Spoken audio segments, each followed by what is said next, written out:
Okay mga brothers, bali ito po yung ginamit na banjo bolt sa unang Kawasaki 175, yung Barako Uno, no? Malaki po ang butas niya at 2 piraso, no? Ngayon, bago mag Barako Uno, ginamit din po ito dun sa Suzuki 175. Kasi bago Barako Uno, Suzuki 175 muna, no? Ayan, ganito rin po ginamit na banjo bolt. Tapos, yung pong Eliminator 175, ganito rin po ang ginamit na banjo bolt, mga brothers. 2 butas po at malaki, no? Ngayon, nung lumabas po ang Barako 2, ang ginamit na nilang banjo bolt ay maliit, ano? Ito, maliit ang butas at saka 1 piraso lang, ano? Nung una mga brothers, nung wala pang Barako 2, Barako 1 pa lang, yung mga pupunta po sa shop, nagpapagawa sa atin, personal, yung kanilang issue sa Barako, laging change oil lang, change oil, saka palit po ng clutch lining, ano? Ngayon, nung lumabas po ang Barako 2, ayan, doon na po dinumog tayo ng mga nagpapagawa, ano. Karamihan po nagiging issue, malagitik daw. Tapos, yung kanyang rocker arm, camshaft, madalas tinatamaan, lagi nagpapalit, ano. Kaya lumakas kami sa bentahan nun, sa camshaft, sa rocker arm, ayan. Ngayon, check natin yung kanyang banjo bolt. Ito nga, napansin natin, maliit ang butas, ano.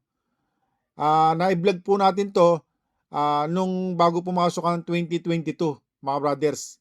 Bago natin na-vlog to, pinag-isipan muna natin kung dapat pang i-post to, no, mga brothers. Kasi nung una kasi mga brothers, hindi naman talaga nabebenta tong banjo bolt na to, malaki, no.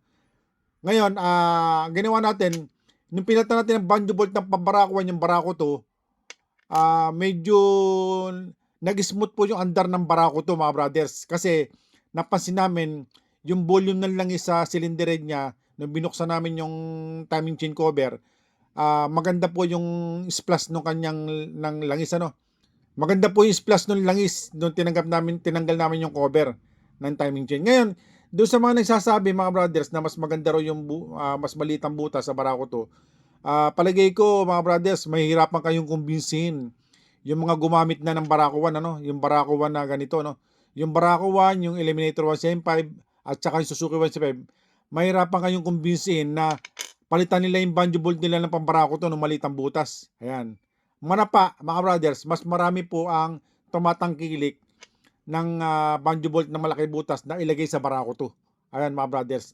Kahit na i-challenge ko sila dyan tungkol dyan sa banjo bolt, may hirapan silang kumbinsin na yung mga gumagamit ng Barako 1, palitan nila yung banjo bolt nila ng pambarako 2. Gaya po nito mga brothers. Kasi mas matagal ang buhay ng makina pagka maganda volume ng langis, no? Ngayon, ang papalitan nyo lang mga brothers, yung pong cylinder head, ano?